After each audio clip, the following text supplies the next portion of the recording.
새벽 4시 반 서울의 어느 낡은 시장은 아직 깊은 잠에 빠져 있었습니다.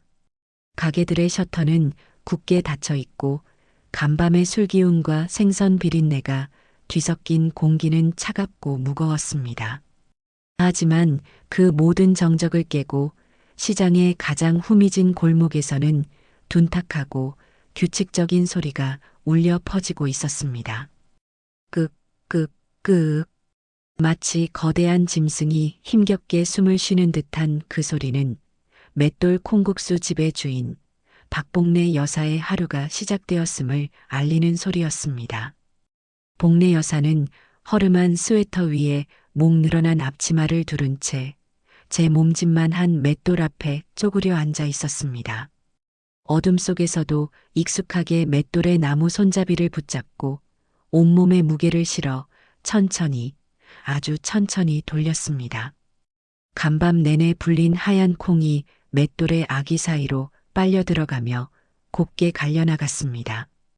뽀얀 콩물이 비릿하고 고소한 향을 풍기며 아래 항아리로 떨어지는 동안 복래 여사의 입에서는 자기도 모르게 낮은 콧노래가 흘러나왔습니다. 알아들을 수 없는 옛 동요의 한가락이었습니다. 그녀의 손은 나무 껍질처럼 거칠고 마디가 굵었습니다. 30년 넘게 매일 새벽 이 맷돌을 돌린 손이었습니다. 그 세월 동안 남편이 병으로 세상을 떠났고 시장의 가게들은 수십 번도 더 주인이 바뀌었습니다. 하지만 복래 여사와 저 맷돌만은 늘 그 자리를 지키고 있었습니다. 그녀의 기억은 이제 낡은 흑백 사진처럼 군데군데 빛이 바래기 시작했습니다. 어제 와서 국수를 먹고 간 단골 손님의 얼굴은 오늘 보면 새롭고 방금 전에 냄비를 어디에 두었는지 잊어버려 한참을 헤매기도 했습니다. 하지만 이상하게도 40년 전 잃어버린 아들 민수의 갓난아기적 얼굴과 그 아이를 재울 때 불러주던 동요 가락만큼은 맷돌에 새겨진 흠집처럼 선명하게 남아 있었습니다. 해가 뜨고 시장이 시끄러워질 무렵 가게 앞에는 검은색 세단 한 대가 소리 없이 멈춰 섰습니다. 차에서 내린 사람은 천명그룹의 회장 최진혁이었습니다. 수백만 원짜리 맞춤 양복과 반짝이는 구두는 흙탕물과 채소 찌꺼기가 널브러진 시장 바닥과는 도무지 어울리지 않는 풍경이었습니다. 그는 마치 다른 세상에 발을 디딘 사람처럼 잠시 주변을 둘러보았습니다. 비릿한 생선 냄새, 고함치며 흥정하는 소리, 모든 것이 낯설고 불편했습니다. 하지만 그의 눈은 오직 한 곳, 저 멀리 보이는 허름한 맷돌 콩국수라는 낡은 간판에 고정되어 있었습니다. 그 간판까지 가는 길은 멀고도 험했습니다. 평생을 비서가 열어주는 문으로만 다녔던 그에게 사람들을 비집고 나아가는 일은 고역이었습니다. 누군가 그의 어깨를 치고 지나갔고 바닥의 무릉덩이가 그의 비싼 구두를 더럽혔습니다. 하지만 그는 아무것도 신경 쓰지 않았습니다. 심장이 제멋대로 뛰어 숨이 가빠왔고 손바닥에는 축축하게 땀이 배어 나왔습니다. 40년이었습니다. 자신이 버리고 도망쳤던 그 시간의 무게가 한 걸음 한 걸음 내디딜 때마다 그의 어깨를 짓눌렀습니다. 가게 앞에 섰을 때 그는 차마 안으로 들어가지 못하고 한참을 서 있었습니다.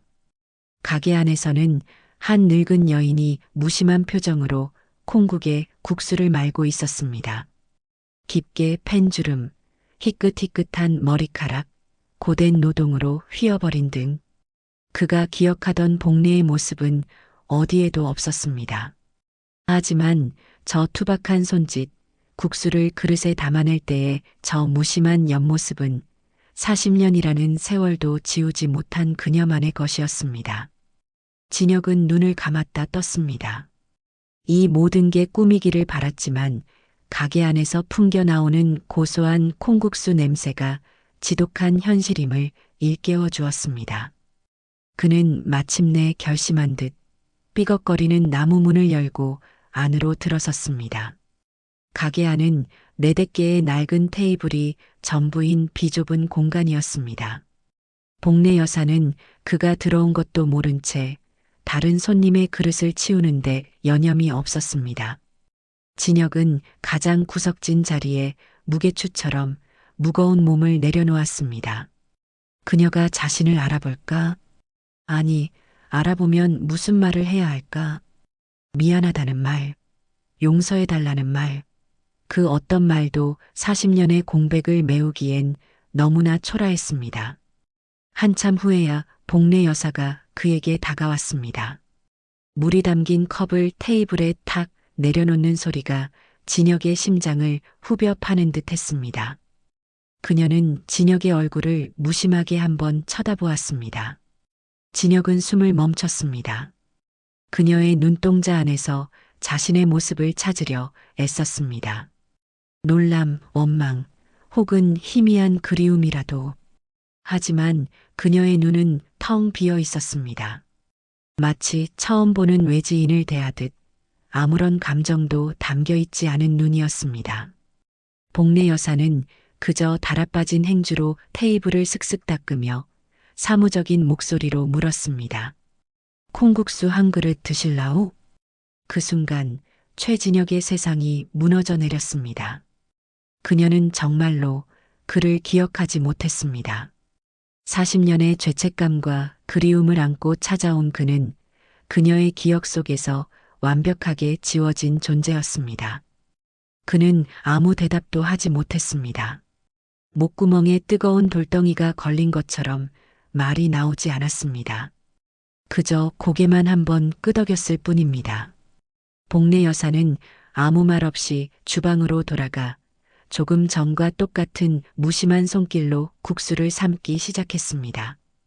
잠시 후 그의 앞에 뽀얀 콩국수 한 그릇이 놓였습니다. 진하고 고소한 냄새가 코를 찔렀지만 진혁에게는 아무런 감각도 느껴지지 않았습니다. 그는 숟가락을 들었지만 차마 국물을 떠먹을 수가 없었습니다. 눈앞의 이 여인은 자신이 평생을 바쳐 이룬 성공과 맞바꾼 사람이었습니다. 그의 아들을 낳았을지도 모르는 여자였습니다. 그런데 그녀는 자신을 기억하지 못하고 자신은 그녀 앞에서 그저 콩국수 한 그릇에 5,000원을 낼 이름 없는 손님일 뿐이었습니다. 눈물이 핑 돌았지만 그는 입술을 깨물며 참아냈습니다. 여기서 울 자격조차 없다고 생각했습니다. 그는 그저 멍하니 맷돌 옆에서 다시 콩을 갈기 시작하는 그녀의 지친 뒷모습을 바라볼 뿐이었습니다. 그날 이후 최진혁 회장의 하루는 시장의 허름한 콩국수 가게에서 시작되고 그곳에서 끝났습니다. 그는 더 이상 새벽에 골프 약속을 잡지 않았고 아침 일찍 열리는 임원회의는 늘 비서실장에게 떠넘겼습니다. 대신 그는 동이 트기도 전에 운전기사를 깨워 시장으로 향했습니다. 처음 며칠간은 어색함을 감추지 못했습니다. 값비싼 양복 대신 등산복 차림으로 갈아입었고 반짝이던 구두는 투박한 운동화로 바뀌었습니다. 하지만 그런다고 해서 그가 가진 특유의 분위기까지 사라지는 것은 아니었습니다. 시장 상인들은 수군거렸습니다. 저렇게 번듯한 양반이 왜 매일같이 저 할망구네 가게에 죽치고 앉아 있는지, 혹시 가게 자리를 뺏으려는 건 아닌지 의심의 눈초리를 보내기도 했습니다. 진혁은 그런 시선 따위는 아랑곳하지 않았습니다. 그는 매일 같은 시간 가게의 가장 구석진 자리에 앉아 콩국수 한 그릇을 시켰습니다. 그리고는 복례 여사의 모든 움직임을 눈으로 쫓았습니다. 그녀가 맷돌을 돌리는 모습, 콩물을 끓이는 모습, 무심하게 김치를 접시에 담아내는 모습까지 그 모든 풍경이 그에게는 잃어버린 시간을 되찾는 유일한 의식이었습니다. 그는 국수를 거의 먹지 않았습니다.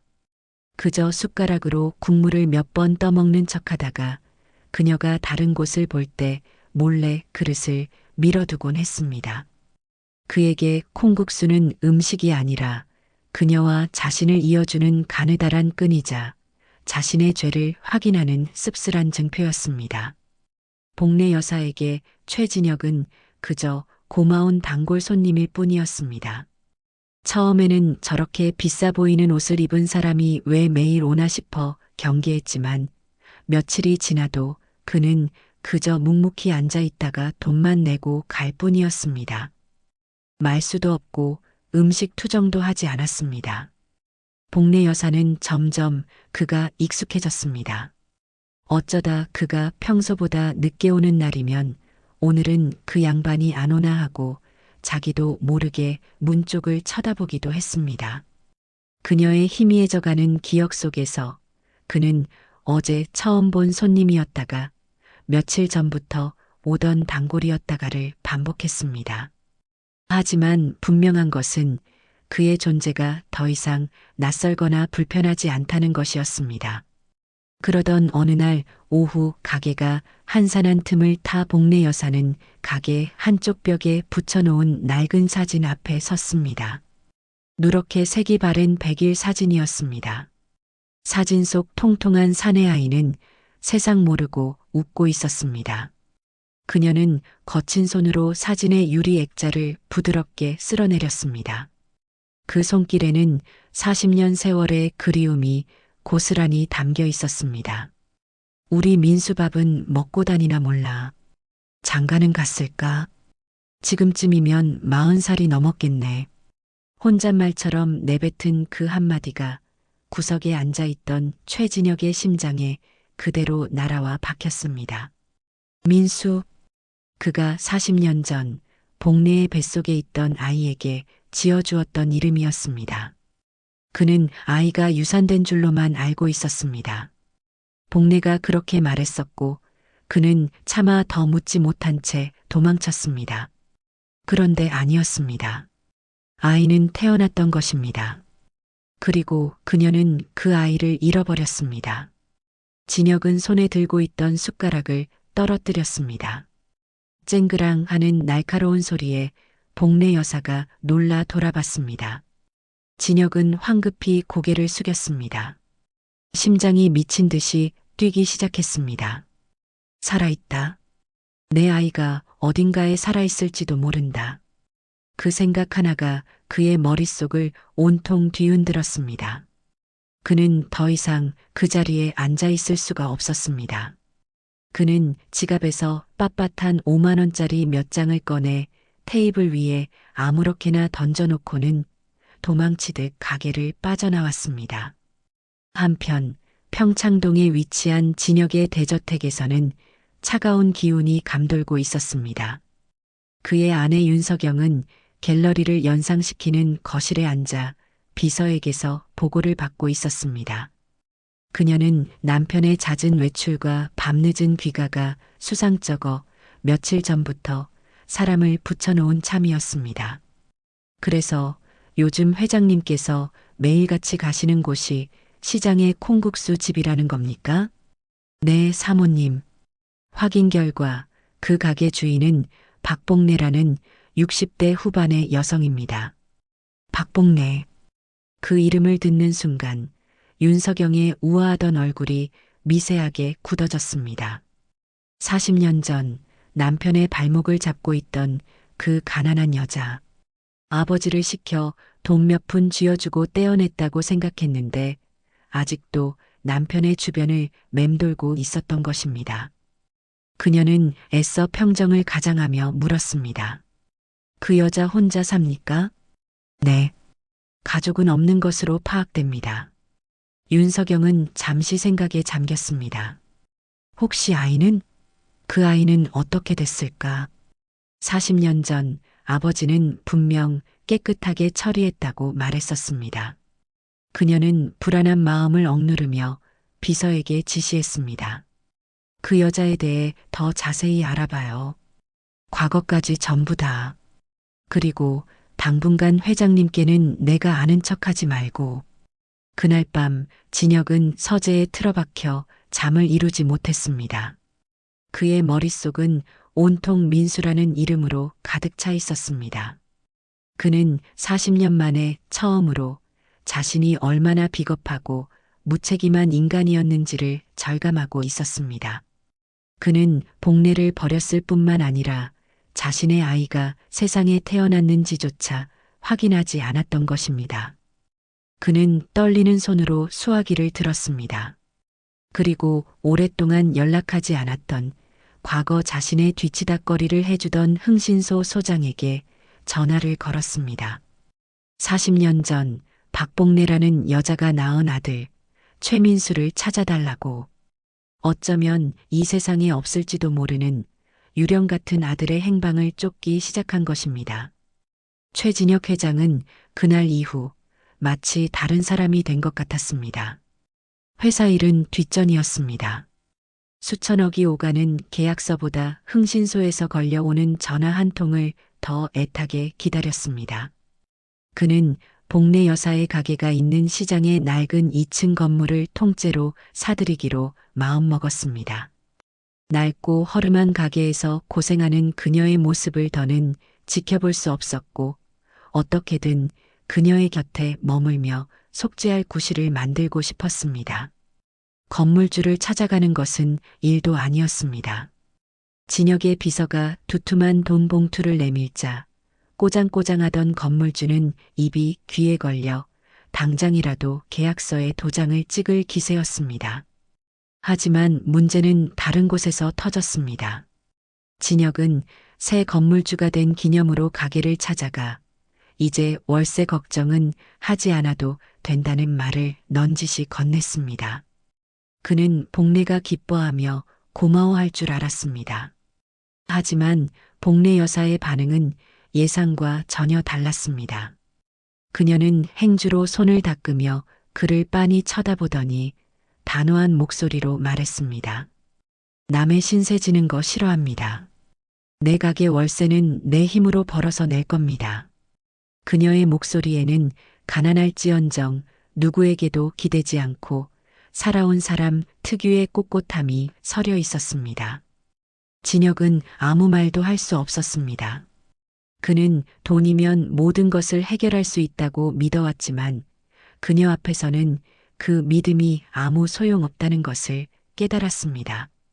그녀가 쳐놓은 보이지 않는 선 앞에서 그는 또다시 이름 없는 손님으로 남아야 했습니다. 그는 자신이 그녀의 인생에 얼마나 깊은 상처를 남겼는지, 그래서 그녀가 사람의 호의를 얼마나 경계하게 되었는지를 짐작조차 하지 못했습니다. 그 시각 평창동 대저택의 윤석영은 서늘한 미소를 띤 채 비서의 보고를 듣고 있었습니다. 비서는 박복래라는 여자의 뒷조사 결과를 파일에 담아 그녀 앞에 내려놓았습니다. 파일 안에는 복래의 지난 40년 인생이 빼곡하게 담겨 있었습니다. 남편과의 사별, 시장에서의 고된 장사, 그리고 아들 실종. 윤석영은 실종이라는 단어에서 눈을 떼지 못했습니다. 40년 전 아버지가 분명 처리했다고 말했던 그 아이가 세상에 태어났고 심지어 사라졌다는 사실이 그녀의 심장을 서늘하게 만들었습니다. 그녀는 남편이 왜 그토록 콩국수 가게에 드나드는지 이제야 모든 것을 이해했습니다. 그가 찾는 것은 늙고 병든 첫사랑이 아니라 자신의 핏줄, 사라진 아들이었던 것입니다. 만약 남편이 그 아이를 찾아낸다면 어떻게 될까? 천명그룹의 후계 구도는 엉망이 될 것이고 자신의 아들, 유학가 있는 성재의 자리는 위태로워질 것이 분명했습니다. 그녀는 평생을 바쳐 지켜온 자신의 자리가 흔들리는 것을 용납할 수 없었습니다. 그녀는 곧바로 행동에 나섰습니다. 먼저 남편의 운전기사인 박 기사를 조용히 자신의 방으로 불렀습니다. 박 기사는 진혁을 10년 넘게 모셔온 충직한 사람이었지만 병든 아내의 병원비 때문에 늘 돈에 쪼들리고 있었습니다. 윤석영은 그 약점을 정확히 파고들었습니다.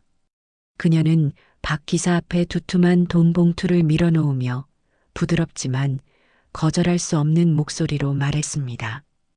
박 기사 앞으로 회장님께서 어딜 가시는지, 누굴 만나는지, 심지어 어떤 전화를 받는지까지 나에게 모두 보고하세요. 아내 병원비는 걱정하지 않아도 좋게 해줄 테니. 박 기사는 잠시 망설였지만 결국 돈 봉투 앞에서 고개를 숙였습니다.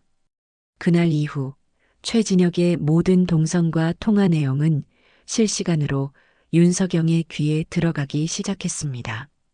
진혁은 자신의 가장 가까운 곳에 아내의 눈과 귀가 심어졌다는 사실을 까맣게 모른 채 아들을 찾기 위한 외로운 싸움을 계속하고 있었습니다. 며칠 뒤 진혁은 흥신소로부터 첫 번째 보고를 받았습니다. 하지만 결과는 실망스러웠습니다. 40년 전 최민수라는 이름으로 출생신고가 된 기록은 어디에도 없었습니다. 아이가 태어난 병원조차 찾을 수 없었습니다. 마치 처음부터 세상에 존재하지 않았던 아이처럼 모든 흔적이 지워져 있었습니다. 진혁은 절망감에 휩싸였습니다. 어쩌면 아이는 정말로 태어나자마자 죽었을지도 모른다는 끔찍한 생각마저 들었습니다. 그는 무거운 마음을 이끌고 다시 시장을 찾았습니다. 가게 안 복례 여사는 꾸벅꾸벅 졸고 있었습니다. 손님이 없는 오후의 나른함 때문이기도 했지만 최근 들어 그녀가 조는 횟수는 눈에 띄게 잦아지고 있었습니다. 진혁은 그녀가 깰까봐 조심스럽게 자리에 앉았습니다. 그녀의 잠든 얼굴에는 고단한 삶의 흔적이 고스란히 새겨져 있었습니다. 그는 문득 그녀에게 직접 물어보고 싶다는 충동을 느꼈습니다. 우리 아이는 어떻게 된 거냐고. 왜 나에게 거짓말을 했냐고. 하지만 그는 차마 입을 뗄 수 없었습니다. 그녀의 평온한 잠을 깨울 자격이 자신에게는 없다고 생각했습니다. 그는 그저 그녀의 곁을 지키는 것 말고는 할 수 있는 일이 아무것도 없었습니다. 검은 그림자가 자신의 등 뒤에서 서서히 다가오고 있다는 사실도 모른 채 말입니다. 최진혁이 아들의 흔적을 찾지 못해 애태우는 동안 박복례 여사의 시간은 조금씩 과거로 흘러가고 있었습니다. 그녀의 치매 증세는 겉으로 보기에는 크게 심각하지 않았습니다.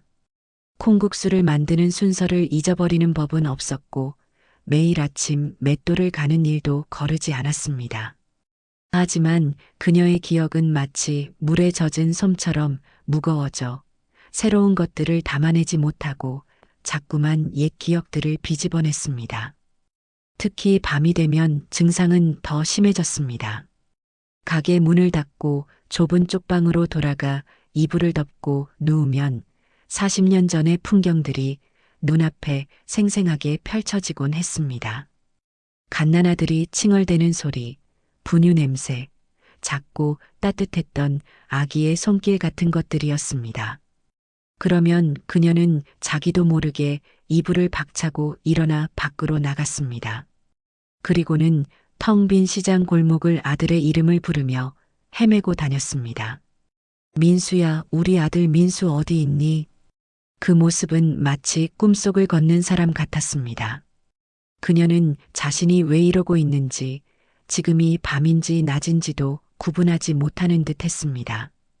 그저 잃어버린 아들을 찾아야 한다는 단 하나의 생각만이 그녀를 움직이게 할 뿐이었습니다.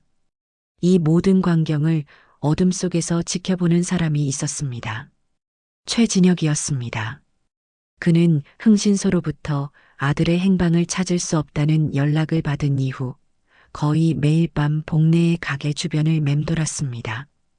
혹시라도 그녀가 아이에 대한 단서를 흘리지 않을까 하는 신락 같은 희망 때문이었습니다. 그러다 우연히 밤마다 시장을 헤매는 그녀의 모습을 발견하게 된 것입니다. 처음 그 모습을 보았을 때 진혁은 심장이 멎는 듯 했습니다. 위태롭게 걷는 그녀의 모습은 금방이라도 쓰러질 것 같았고 애타게 아들을 부르는 목소리는 그의 가슴을 칼로 저미는 듯 했습니다. 그는 당장이라도 달려가 그녀를 부축하고 싶었지만 그럴 수가 없었습니다. 그녀에게 그는 여전히 콩국수 가게 단골 손님일 뿐 그녀의 밤을 지켜줄 아무런 자격도 없는 사람이었습니다. 그래서 그는 그림자가 되기로 했습니다. 그는 복례가 잠든 것을 확인하고 나서야 집으로 돌아갔고 그녀가 밤중에 밖으로 나오면 멀찍이서 그녀의 뒤를 따랐습니다. 그녀가 비틀거리면 대신 가슴을 졸였고 그녀가 낡은 사진을 붙들고 울면 어둠 속에서 함께 눈물을 삼켰습니다. 그는 마치 보이지 않는 보디가드처럼 그녀가 위험에 빠지지 않도록 밤새도록 그녀의 곁을 지켰습니다. 한때는 세상에서 가장 가까웠던 두 사람은 이제 서로를 알아보지 못한 채 한 명은 꿈속을 헤매고 다른 한 명은 그 뒤를 밟는 기이한 밤의 동행을 계속하고 있었습니다. 이러한 남편의 기행은 모두 아내 윤석영의 귀로 들어가고 있었습니다. 운전기사 박 기사는 이제 완전히 그녀의 사람이 되어 회장님의 야간 외출까지 빠짐없이 보고했습니다. 윤석영은 남편이 밤마다 시장 골목을 서성인다는 보고를 받으며 생각에 잠겼습니다. 남편의 행동은 단순한 연민이나 죄책감을 넘어선 거의 집착에 가까워 보였습니다. 그녀는 이대로 두었다가는 정말로 남편이 40년 전의 비밀을 파헤칠지도 모른다는 위기감을 느꼈습니다. 그녀는 남편이 아들을 찾는 것을 막아야 했습니다. 그러기 위해서는 박복래라는 여자가 스스로 시장을 떠나게 만들거나 아니면 남편이 그녀에게 완전히 질려버리게 만들어야 했습니다. 그녀는 자신의 손에 피를 묻히지 않고 이를 처리해 줄 사람을 물색하기 시작했습니다. 시장 재개발을 미끼로 상인들을 선동할 깡패들, 복례의 가게에 몰래 들어가 위생 문제를 일으킬 사람들. 그녀의 머릿속에는 이미 여러 가지 계획들이 차곡차곡 쌓여가고 있었습니다. 그녀는 우아하게 찻잔을 내려놓으며 창밖에 잘 가꿔진 정원을 바라보았습니다. 저 정원의 잡초를 뽑아내듯 자신의 완벽한 인생에 끼어든 불순물들을 깨끗하게 제거해야겠다고 다짐했습니다. 그녀의 아름다운 얼굴 위로 서늘하고 잔인한 그림자가 스쳐 지나갔습니다. 장마가 시작될 무렵이었습니다. 며칠 밤낮으로 쏟아진 비는 낡은 시장 건물의 약한 곳을 여지없이 파고들었습니다. 결국 박복래 여사의 콩국수 가게 천장에서 물이 새기 시작했습니다. 처음에는 한두 방울씩 떨어지던 것이 나중에는 주방 한가운데에 양동이를 받쳐둬야 할 정도로 심각해졌습니다.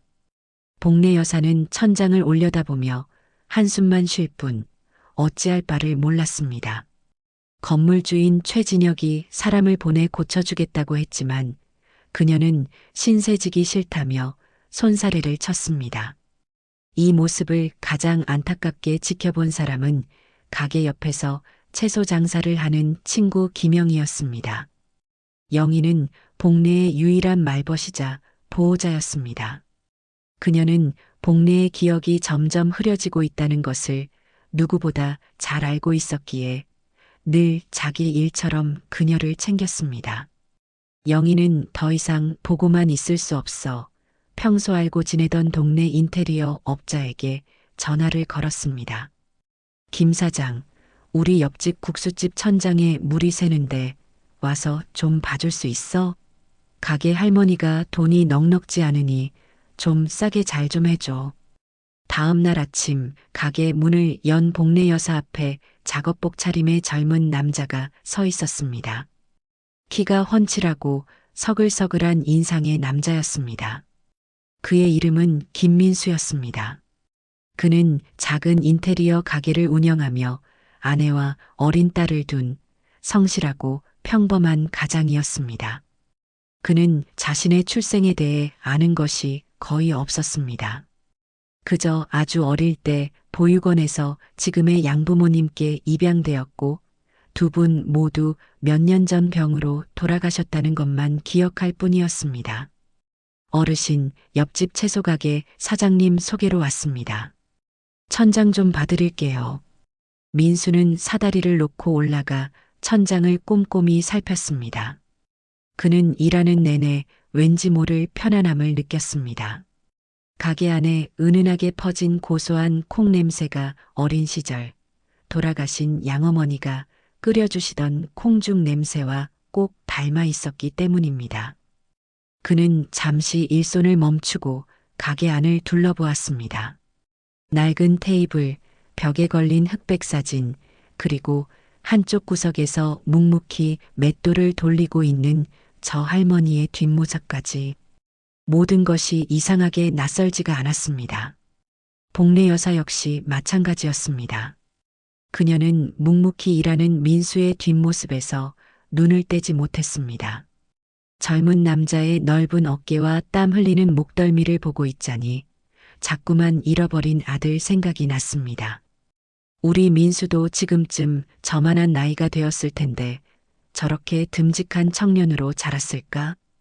그녀는 자기도 모르게 눈시울이 뜨거워지는 것을 느끼고 황급히 고개를 돌렸습니다. 일을 마친 민수가 사다리에서 내려왔습니다. 복례 여사는 고마운 마음에 콩국수 한 그릇을 말아주었습니다. 민수는 괜찮다며 사양했지만 그녀는 막무가내로 그의 앞에 그릇을 내려놓았습니다. 이랬으면 밥은 먹고 가야지. 민수는 더 거절하지 못하고 숟가락을 들었습니다. 그리고 콩국물을 한 숟가락 떠먹는 순간 그는 깜짝 놀랐습니다. 너무나도 익숙한 맛이었습니다. 어릴 적 기억 속에 희미하게 남아있던 세상에서 가장 맛있었던 바로 그 맛이었습니다. 그는 허겁지겁 국수를 먹기 시작했습니다. 그 모습을 흐뭇하게 바라보던 복례 여사가 물었습니다. 총각, 입에 잘 맞나 보네. 네, 어르신. 정말 맛있습니다. 꼭 저희 어머니가 해주시던 맛이랑 똑같습니다. 그 말을 듣는 순간 복례 여사의 손이 잠시 멈칫했습니다. 그녀는 민수의 얼굴을 가만히 들여다보았습니다. 처음에는 그저 잘생긴 청년이라고만 생각했는데 자세히 보니 낯익은 구석이 있는 것 같았습니다. 자신의 젊은 시절 얼굴과 희미한 기억 속에 남아있는 첫사랑의 얼굴이 묘하게 겹쳐 보였습니다. 그녀는 가슴 한구석이 아릿해지는 것을 느끼며 자신도 모르게 손을 뻗어 민수의 뺨을 어루만질 뻔했습니다. 하지만 이내 정신을 차리고 어색하게 손을 거두었습니다. 그날 이후 민수는 수리가 끝났음에도 불구하고 핑계를 대며 콩국수 가게를 자주 찾아왔습니다. 그는 복례 여사가 혼자 하기 힘든 전구를 갈아주거나 무거운 짐을 날라주며 그녀의 곁을 맴돌았습니다. 복례 여사 역시 그런 민수가 싫지 않았습니다. 오히려 아들처럼 때로는 살가운 손주처럼 느껴져 그가 오는 날이면 평소보다 콩을 더 듬뿍 넣어 국수를 말아주곤 했습니다. 최진혁은 이 모든 광경을 가게 밖에서 혹은 구석진 자리에서 묵묵히 지켜보고 있었습니다. 처음에는 웬 젊은 놈이 자꾸 복례 곁에 나타나나 싶어 경계심이 들었습니다. 하지만 두 사람이 함께 있는 모습을 보고 있자니 자신도 모르게 묘한 감정에 휩싸였습니다. 마치 오랫동안 잃어버렸던 가족의 모습을 보는 듯한 아련하고도 가슴 아픈 느낌이었습니다. 그는 저 청년이 누구인지, 왜 자꾸만 눈길이 가는지 알 수 없었습니다. 그저 자신은 결코 들어갈 수 없는 두 사람만의 시간과 공간을 멀리서 지켜보는 것 말고는 할 수 있는 일이 없었습니다. 운명은 그렇게 세 사람을 한 공간에 불러 모았지만 아직 그 누구에게도 서로의 정체를 알려주지 않은 채 잔인한 침묵을 지키고 있었습니다. 최진혁이 복례와 민수의 관계를 복잡한 심경으로 지켜보는 동안 평창동 대저택의 윤석영은 차갑고 정교하게 계획을 실행에 옮기고 있었습니다. 그녀는 남편이 그 늙은 여자와 젊은 인테리어 업자 사이에서 부성의 비슷한 감정을 느끼고 있다는 보고를 받자 더 이상 지체할 시간이 없다고 판단했습니다. 그녀는 시장 재개발을 전문으로 하는 용역업체 대표를 조용히 집으로 불렀습니다. 험상궂은 인상의 사내는 윤석영의 우아한 거실과 어울리지 않았지만 그녀는 아무렇지도 않게 봉투 하나를 내밀었습니다. 시장에 맷돌 콩국수라는 가게가 있습니다. 그 가게 할머니가 제풀에 지쳐 장사를 그만두고 떠나게 만드세요. 시끄럽게 말고 조용히, 마치 사고인 것처럼. 며칠 뒤 시장에는 흉흉한 소문이 돌기 시작했습니다. 곧 이곳에 대형 쇼핑몰이 들어서서 헐값에 가게를 다 내줘야 한다는 것이었습니다. 상인들은 불안에 떨었고 몇몇은 험악한 분위기를 풍기는 남자들에게 으름장을 받기도 했습니다. 하지만 박복래 여사는 그런 소문에도 아랑곳하지 않고 평소처럼 맷돌을 돌렸습니다. 그녀에게는 시장이 개발되든 말든 당장 오늘 팔 콩국수를 만드는 것이 더 중요한 일이었습니다. 그러던 어느 늦은 밤이었습니다. 가게 문을 닫고 쪽방으로 돌아가려던 복래 여사는 가게 앞에 버려진 쓰레기 더미를 발견했습니다. 썩은 음식물과 깨진 유리병들이 가게 입구를 막고 있었습니다. 누가 이런 짓을 했나 싶어 인상을 찌푸리며 그걸 치우려는데 어둠 속에서 남자 2명이 나타났습니다.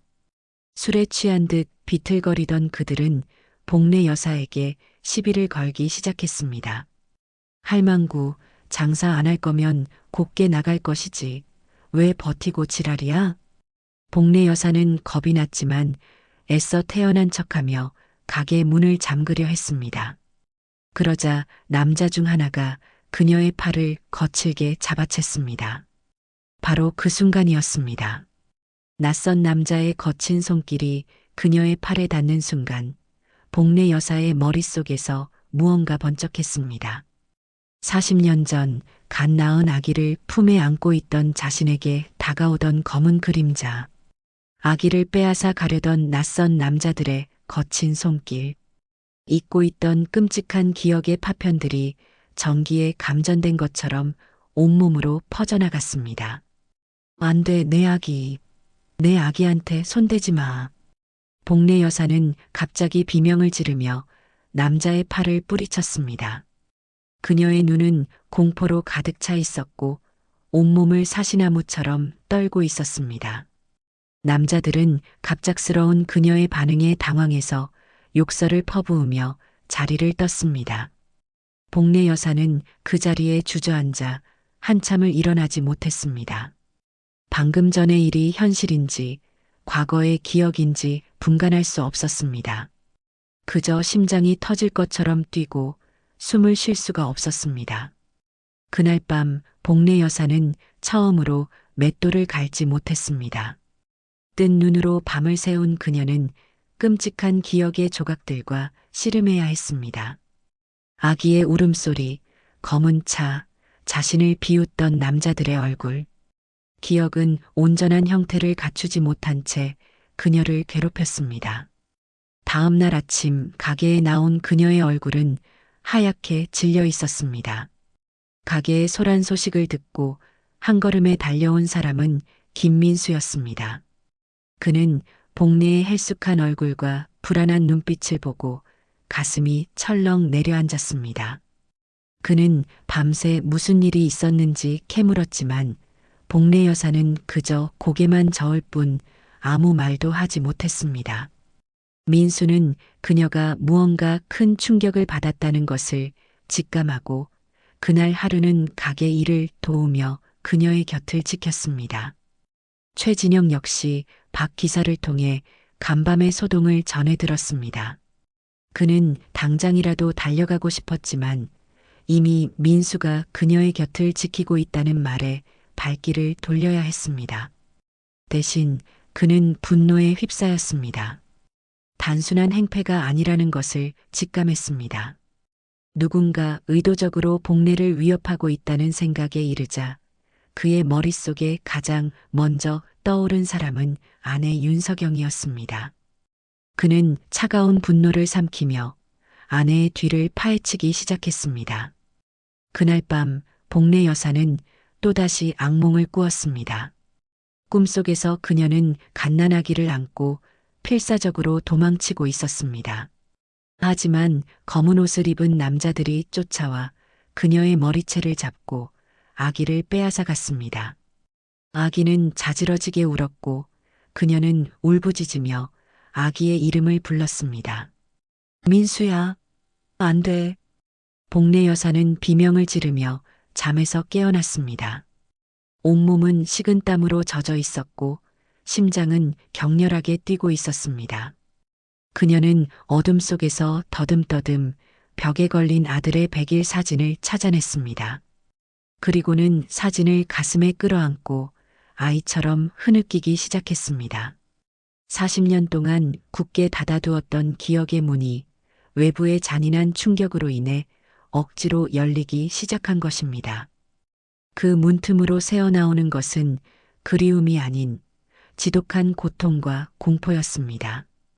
박복례 여사는 그날 밤 이후로 급격하게 무너져 내렸습니다. 더 이상 밤낮을 가리지 않고 끔찍했던 기억의 파편들이 그녀를 덮쳤습니다. 가게에 앉아 있다가도 갑자기 검은 옷을 입은 손님만 보면 공포에 질려 주방 구석으로 숨어버렸고 지나가는 자동차 경적 소리에도 기겁하며 귀를 막았습니다. 그녀는 마치 40년 전 아기를 빼앗기던 그날의 시간에 갇혀버린 사람 같았습니다. 결국 그녀는 가게에서 쓰러지고 말았습니다. 마침 가게를 찾아왔던 김민수가 아니었다면 큰일이 날 뻔했습니다. 민수는 정신을 잃은 복례를 등에 업고 병원 응급실로 뛰었습니다. 의사는 영양실조와 극심한 스트레스로 인한 쇼크라고 진단했습니다. 링거를 맞고 겨우 정신을 차린 복례는 낯선 병원 침대에 누워있다는 사실에 불안해하며 계속 헛소리를 했습니다. 검은 차 아기 울음소리 저리 가. 내 아기한테서 떨어져. 민수는 그녀의 손을 꼭 잡고 괜찮다고 다독였지만 그녀는 알아듣지 못했습니다. 그는 이 할머니에게 과거에 아주 끔찍한 일이 있었다는 것을 어렴풋이 짐작할 뿐 아무것도 도울 수 없다는 사실에 무력감을 느꼈습니다. 최진혁은 박 기사를 통해 복례가 쓰러졌다는 소식을 듣자마자 병원으로 달려왔습니다. 그는 병실 문틈으로 민수가 그녀의 손을 잡고 간호하는 모습을 보았습니다. 차마 안으로 들어가지 못하고 복도에 서 있는데 복례의 잠꼬대 소리가 그의 귀에까지 들려왔습니다. 검은 차 아기 울음소리 그 말을 듣는 순간 진혁은 온몸이 얼어붙는 것 같았습니다. 그동안 그는 복례가 아이를 유산했다고 굳게 믿어왔습니다. 40년 전 그가 군대에 있을 때 그녀가 보낸 편지에 그렇게 쓰여 있었기 때문입니다. 미안해요. 우리 아기 하늘나라로 먼저 갔어요. 그는 그 편지를 받고 며칠 밤낮을 울었고 제대 후 그녀를 찾아갔을 때 그녀는 이미 자취를 감춘 뒤였습니다. 그는 그녀가 자신을 원망해 떠났다고만 생각했습니다. 하지만 아니었습니다. 그녀의 잠꼬대는 유산한 여인의 슬픔이 아니었습니다. 그것은 살아있는 아이를 강제로 빼앗긴 어미의 절규였습니다.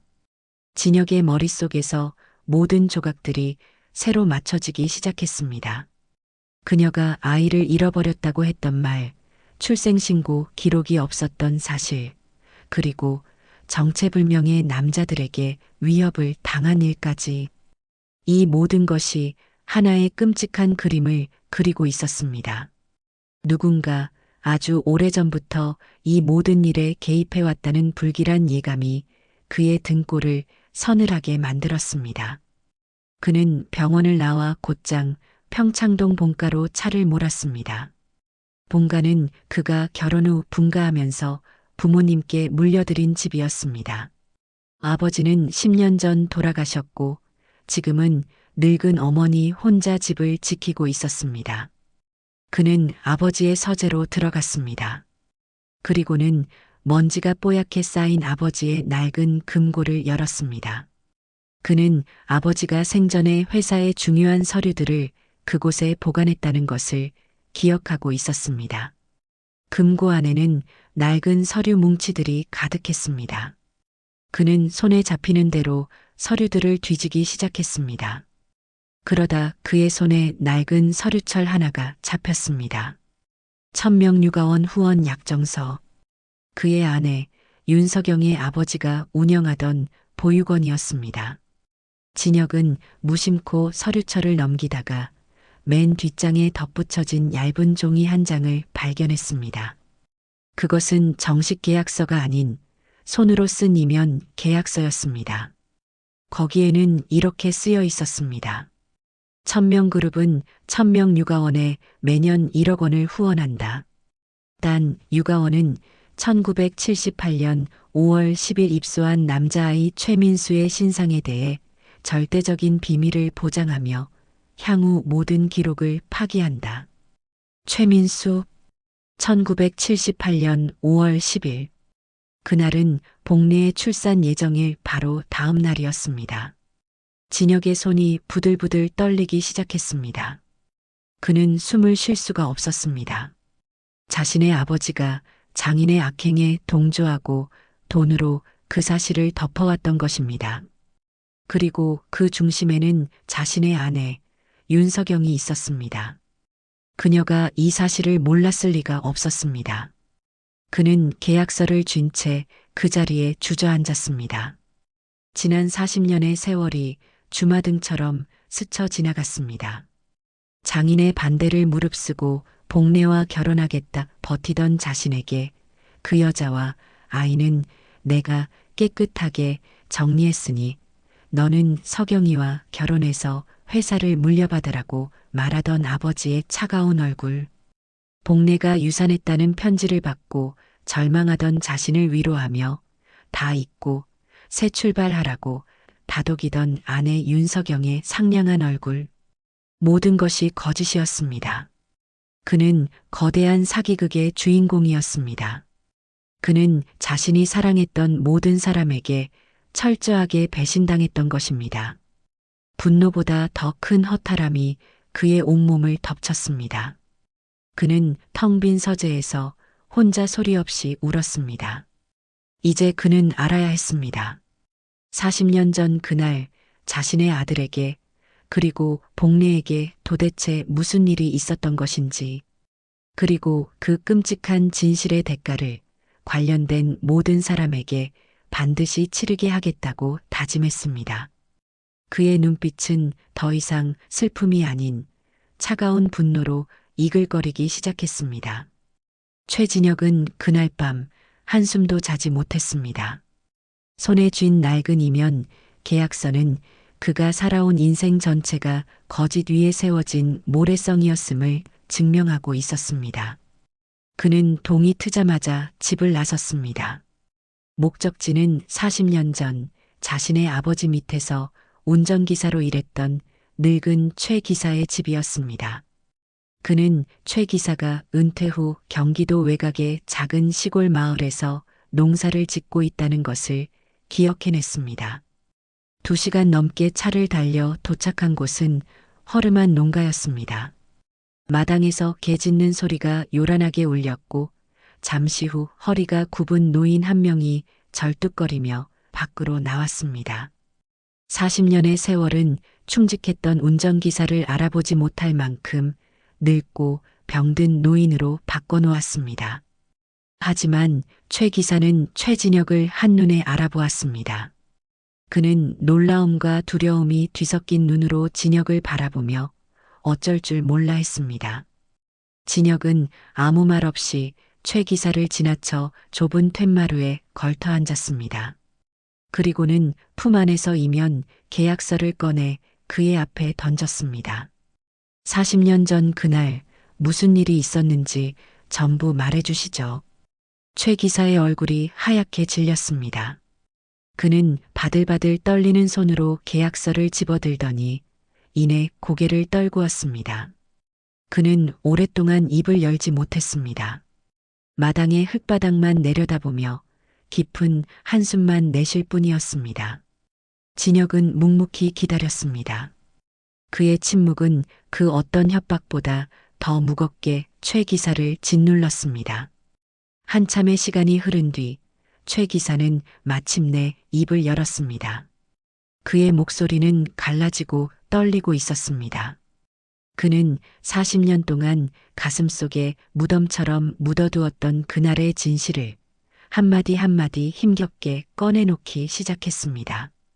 그날 진혁의 아버지인 최 회장은 그에게 검은 돈 봉투를 건네며 박봉래라는 여자가 입원한 산부인과를 알려주었다고 합니다. 그리고는 갓 태어난 아기를 데려와 아무도 모르게 처리하라고 지시했습니다. 최 기사는 차마 아기를 해칠 수는 없어 망설였지만 최 회장은 내 가족의 목숨이 달린 일이라며 그를 협박했습니다. 결국 최 기사는 병원으로 갔습니다. 복례는 제왕절개 수술을 받고 아직 마취에서 깨어나지 못한 상태였습니다. 그는 간호사를 돈으로 매수해 갓난아기가 담긴 바구니를 몰래 빼돌렸습니다. 아기는 어미 품에 한번 안겨보지도 못한 채 차가운 차 뒷좌석에 실렸습니다. 아기는 세상 떠나가라 울어댔고 최 기사는 아기 울음소리를 들으며 죄책감에 함께 울었다고 했습니다. 그는 아기를 데리고 최 회장에게 돌아갔습니다. 그러자 최 회장은 아기를 넘겨받아 그 자리에서 기다리고 있던 다른 차에 실었습니다. 그 차에는 진혁의 장인이 될 윤 회장이 타고 있었습니다. 윤 회장은 아기가 담긴 바구니를 보며 만족스러운 미소를 지었고 최 회장에게 이제 자네 아들은 내 사위가 될 일만 남았다고 말했다고 합니다. 그리고 그 모든 광경을 약혼녀였던 윤석영이 차 안에서 무표정하게 지켜보고 있었습니다. 최 기사는 그날 밤 윤 회장의 지시를 받고 아기를 천명육아원 정문 앞에 몰래 내려놓고 왔다고 했습니다. 그는 그것이 자신이 할 수 있는 최선의 선택이었다고 차마 어린 생명을 죽일 수는 없었다고 눈물로 호소했습니다. 이야기를 듣는 내내 최진혁은 아무런 표정도 짓지 않았습니다. 그는 마치 돌처럼 굳어 있었습니다. 하지만 그의 안에서는 뜨거운 용암 같은 분노가 들끓고 있었습니다. 자신의 아버지가 장인이 그리고 사랑한다고 믿었던 아내가 한통속이 되어 자신의 인생을 조종하고 한 여인의 삶과 아이의 운명을 잔인하게 짓밟았던 것입니다. 그는 복례가 왜 자신에게 아이가 유산되었다고 거짓 편지를 보냈는지도 이제야 알 수 있었습니다. 그들은 아기를 빼앗은 것도 모자라 그녀를 협박해 거짓 편지까지 쓰게 만들었던 것입니다. 진혁은 자리에서 일어섰습니다. 그는 더 이상 최 기사에게 아무것도 묻지 않았습니다. 모든 것을 알게 된 지금 그에게 남은 것은 오직 하나뿐이었습니다. 그는 최 기사의 떨리는 어깨를 한번 내려다보고는 차갑고 낮은 목소리로 말했습니다. 오늘 하신 말씀 나중에 법정에서도 똑같이 하실 수 있어야 할 겁니다. 그 말을 남기고 그는 뒤도 돌아보지 않고 차에 올라탔습니다. 차를 몰아 서울로 돌아오는 내내 그의 머릿속은 복수심으로 가득 찼습니다. 그는 더 이상 과거에 얽매여 슬퍼하는 약한 남자가 아니었습니다. 그는 자신의 모든 것을 걸고 그들의 추악한 죄를 세상에 드러내고 그들이 쌓아 올린 모든 것을 무너뜨리기로 결심했습니다. 평창동의 대저택으로 향하는 그의 눈빛은 모든 것을 불태워버릴 듯 이글거리고 있었습니다. 이제 잔인한 복수의 시간이 시작될 참이었습니다. 최진혁은 그날 이후 완전히 다른 사람이 되어 평창동 집으로 돌아왔습니다. 그는 더 이상 아내 윤석영의 눈치를 보거나 그녀의 질문에 회피하지 않았습니다. 오히려 아무 일도 없었다는 듯 예전처럼 다정한 남편의 얼굴을 하고 그녀를 대했습니다. 저녁 식사 자리에서는 그녀가 좋아하는 와인을 따라 주었고 아침에는 그녀의 건강을 챙기는 말을 건넸습니다. 그의 갑작스러운 변화에 윤석영은 잠시 당황했지만 이내 남편이 늙은 첫사랑에 대한 미련을 정리했다고 생각하며 안심했습니다. 그녀는 자신의 손바닥 안에서 모든 것이 통제되고 있다고 믿었습니다. 하지만 그것은 진혁이 준비한 차가운 복수의 시작일 뿐이었습니다. 그는 낮에는 완벽한 회장의 모습으로 회사를 경영했지만 밤이 되면 자신의 서재를 비밀스러운 작전 본부로 만들었습니다. 그는 이제 흥신소를 쓰지 않았습니다. 대신 자신이 가장 믿을 수 있는 소수의 인원들로 팀을 꾸려 직접 아들을 찾기 시작했습니다. 그의 첫 번째 목표는 40년 전 1000명 육아원의 기록을 확보하는 것이었습니다. 기록을 찾는 것은 생각보다 훨씬 어려웠습니다. 육아원은 이미 20년 전 문을 닫았고 관련 서류들은 모두 폐기되거나 흩어진 상태였습니다. 하지만 진혁은 포기하지 않았습니다. 그는 돈과 인맥을 총동원해 당시 육아원에서 일했던 보육사들과 관계자들을 하나하나 찾아 나섰습니다. 그는 그들에게 거액의 사례금을 제시하며 1978년 5월에 입소했던 남자아이에 대한 기억을 캐물었습니다. 그렇게 몇 주가 흘렀을까 마침내 희미한 실마리 하나가 잡혔습니다. 당시 육아원에서 격리 일을 봤다는 한 할머니가 유독 한 아이를 기억해낸 것입니다. 원장님이 특별히 아끼던 아이였어요. 아주 잘생긴 사내아이였는데 얼마 안 있다가 좋은 집으로 입양을 갔지요. 입양 서류에 아이 이름을 김민수라고 적었던 기억이 나요. 김민수? 진혁은 그 이름을 듣는 순간 온몸에 전율이 흘렀습니다. 복례가 그토록 애타게 부르던 이름, 자신이 지어주었던 그 이름이 아니었습니다. 하지만 그는 직감적으로 알 수 있었습니다. 그 아이가 바로 자신의 아들이라는 것을. 그는 할머니에게서 입양을 주선했던 기관의 이름을 알아냈고 마침내 40년 만에 아들의 행방을 찾을 수 있는 구체적인 단서를 손에 쥐게 되었습니다. 한편 병원에서 퇴원한 박복래 여사는 김민수의 도움으로 다시 콩국수 가게 문을 열었습니다. 하지만 그녀의 상태는 예전 같지 않았습니다. 기억은 더 자주 끊겼고 멍하니 허공을 바라보는 시간이 길어졌습니다. 그녀는 이제 민수가 왜 매일같이 자신을 찾아와 돕는지 그 이유조차 잊어버린 듯 했습니다.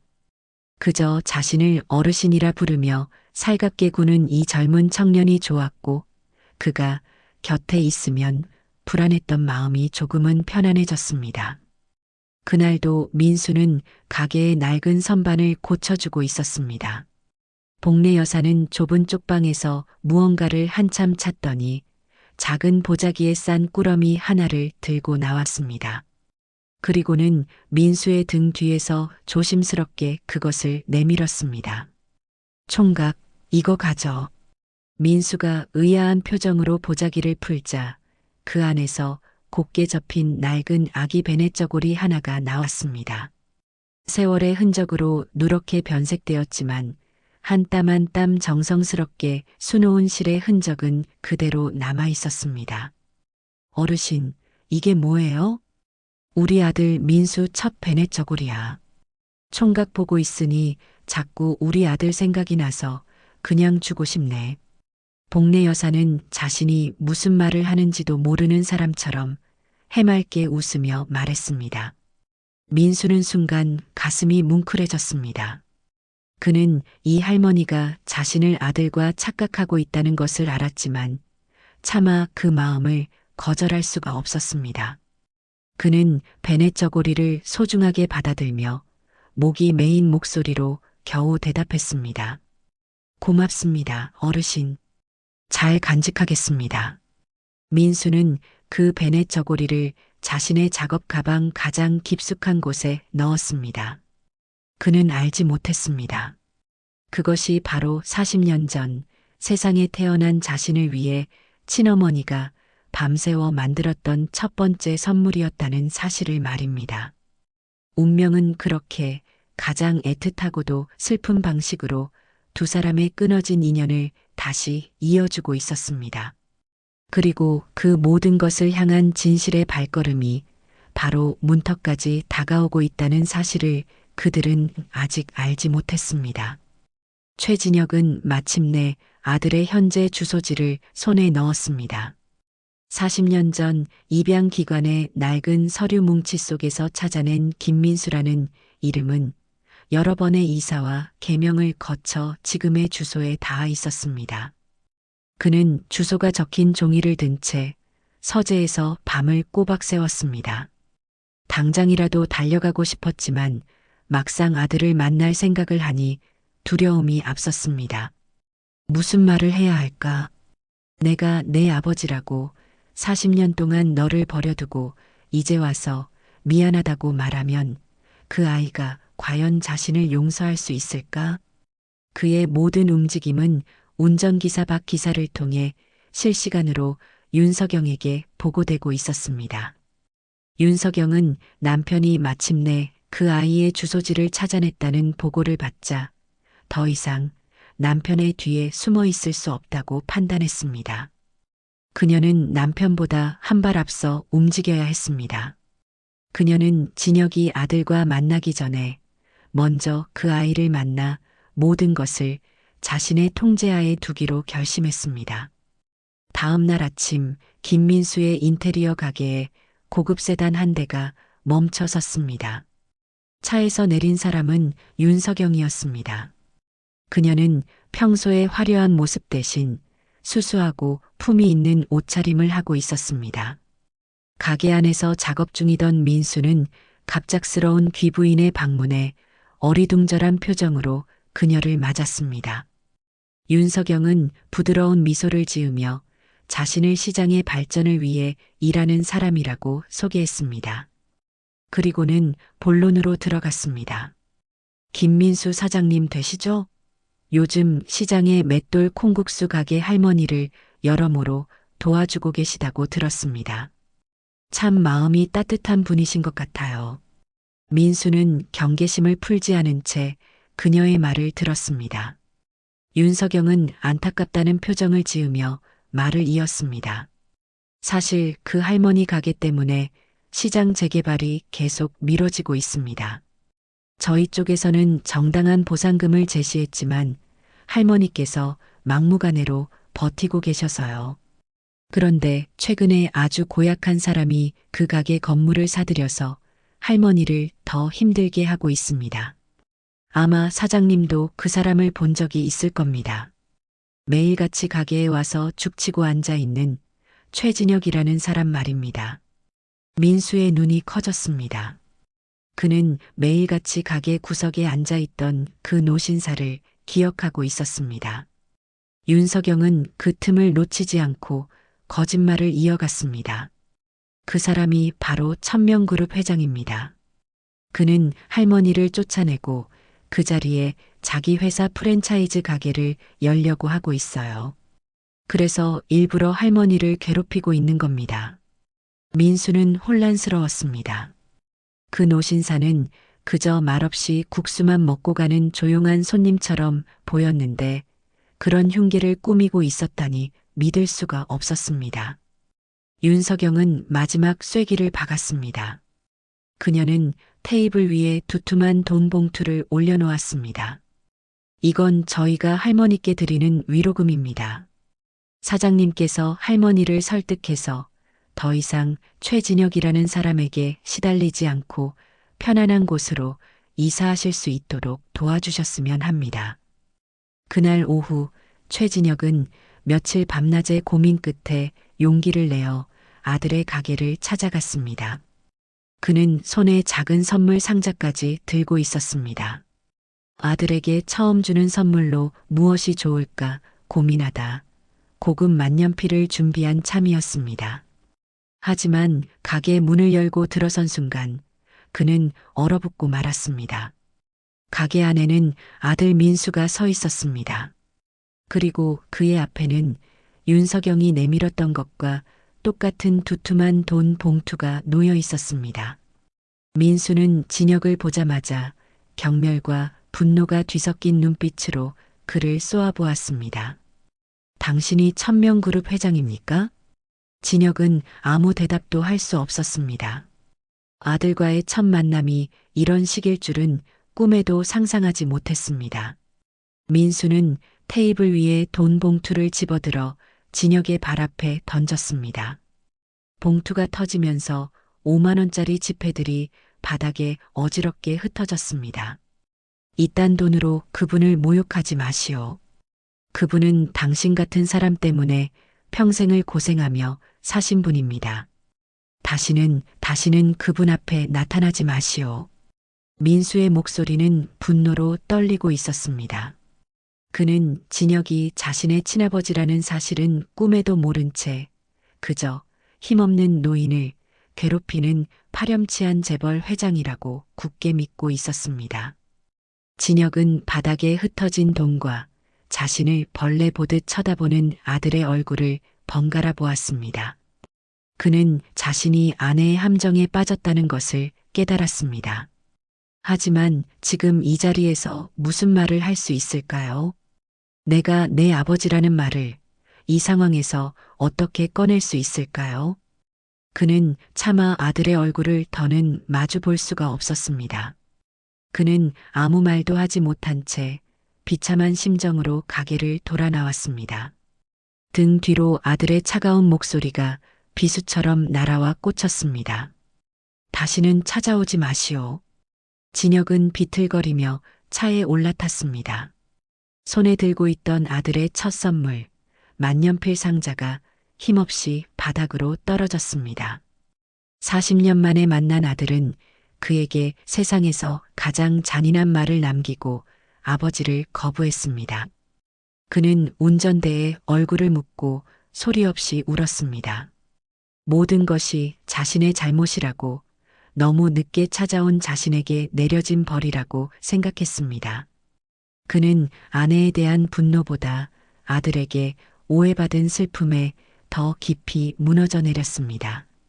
아들에게서 받은 깊은 상처는 최진혁을 무력하게 만들었습니다. 그는 며칠 동안 집 밖으로 나오지 않았습니다. 회사에도 나가지 않았고 시장의 콩국수 가게에도 가지 않았습니다. 그는 서재에 틀어박혀 독한 술로 밤을 지새웠습니다. 아들의 경멸에 찬 눈빛과 다시는 나타나지 마시오. 라고 외치던 목소리가 귓가에서 떠나지 않았습니다. 그는 모든 것을 포기하고 싶었습니다. 40년 만에 찾은 아들에게 아버지라는 말 한마디 건네보지 못하고 파렴치한으로 낙인 찍힌 지금 무엇을 더 할 수 있을까 싶었습니다. 윤석영은 그런 남편의 모습을 보며 속으로 회심의 미소를 지었습니다. 그녀의 계획은 완벽하게 성공했습니다. 남편은 완전히 의욕을 잃었고 이제 더 이상 그 늙은 여자와 아들의 주변을 맴돌지 않을 것이라 확신했습니다. 그녀는 다시 평화로운 일상으로 돌아왔다고, 자신의 자리는 안전하다고 믿었습니다. 하지만 그녀가 간과한 것이 있었습니다. 최진혁은 사업가였습니다. 그는 평생을 실패와 위기 속에서 기회를 찾아온 사람이었습니다. 며칠간의 깊은 절망 속에서 그는 문득 다른 길을 보았습니다. 아들 민수가 자신을 오해하고 있다면 그 오해를 풀기 위해 정면으로 부딪히는 대신 다른 방법으로 그의 곁에 다가가야 한다는 것을 깨달았습니다. 그는 아들을 되찾는 것을 포기한 것이 아니었습니다. 다만 싸움의 방식을 바꾸기로 한 것입니다. 그는 사람을 시켜 김민수의 주변을 아주 조심스럽게 다시 조사하기 시작했습니다. 이번에는 그의 사업이나 재산이 아닌 그의 가족에 대해서였습니다. 그리고 얼마 지나지 않아 그는 가슴 아픈 사실 하나를 알게 되었습니다. 민수에게는 아내와 7살 난 딸이 하나 있는데 그 어린 딸이 윌슨병이라는 희귀병을 앓고 있다는 것이었습니다. 간에 구리가 쌓여 제때 치료받지 못하면 생명이 위험해지는 병이었습니다. 치료를 위해서는 간 이식 수술이 필요했지만 수억 원에 달하는 수술비를 감당하지 못해 약물로 겨우 버티고 있다는 사실도 알게 되었습니다. 진혁은 보고서를 읽는 내내 손을 떨었습니다. 자신의 친손녀가 얼굴도 한번 보지 못한 어린아이가 아프다는 사실에 가슴이 미어졌습니다. 동시에 그는 이것이 하늘이 자신에게 준 마지막 기회일지도 모른다고 생각했습니다. 아들에게는 미움받는 아비일지언정 아픈 손녀에게는 힘이 되어주는 할아버지가 될 수 있을지도 모른다고. 한편 박복래 여사의 상태는 날이 갈수록 나빠지고 있었습니다. 이제 그녀의 기억은 온전한 하루를 채 버티지 못했습니다.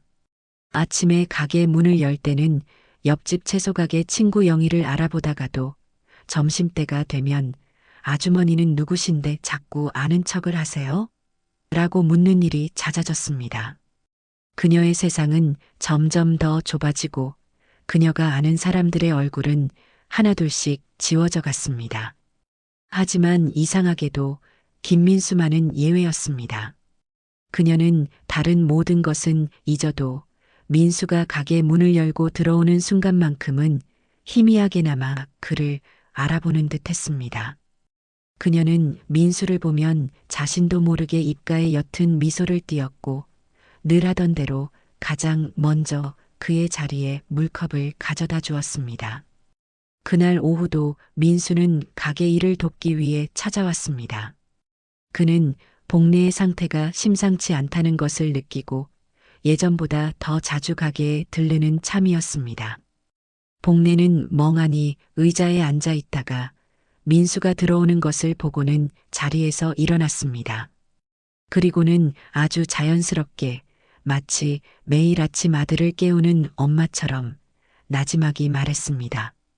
민수야, 밥 먹었니? 그 순간 가게 안의 모든 소리가 멎는 듯 했습니다.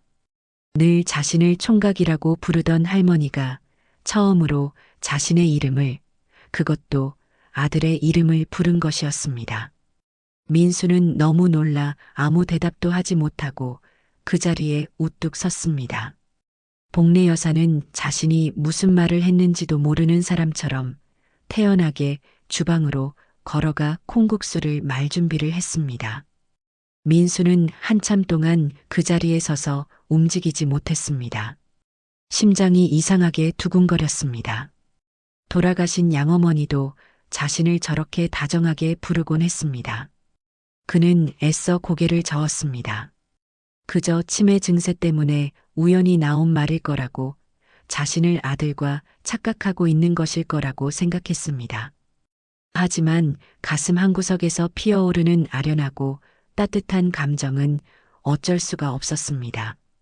그는 그날 복래 여사가 말아준 콩국수를 먹으며 난생 처음으로 어머니의 맛이라는 것이 무엇인지를 어렴풋이 느끼고 있었습니다.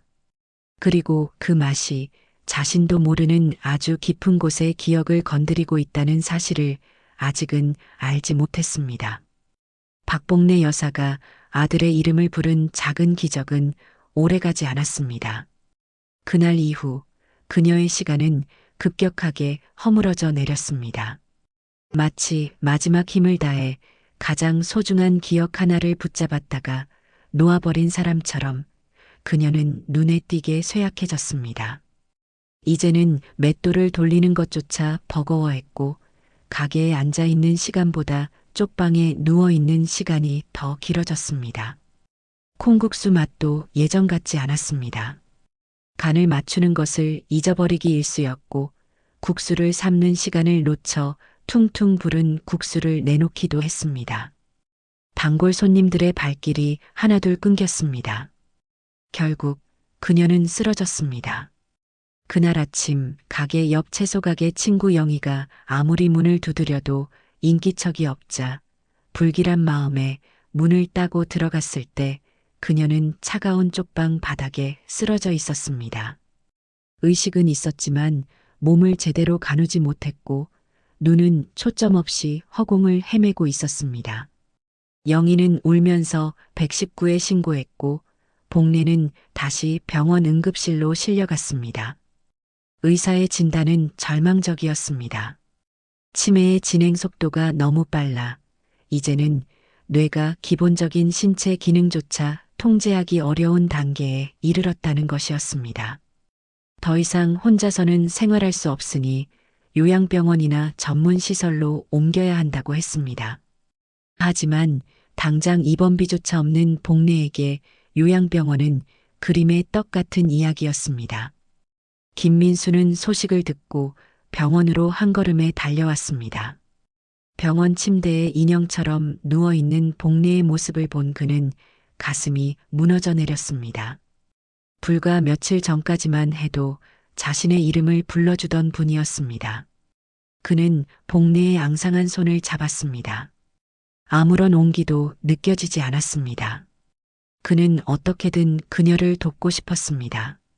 하지만 당장 아픈 딸의 병원비조차 감당하기 벅찬 그에게 복례의 입원비를 마련할 길은 막막하기만 했습니다.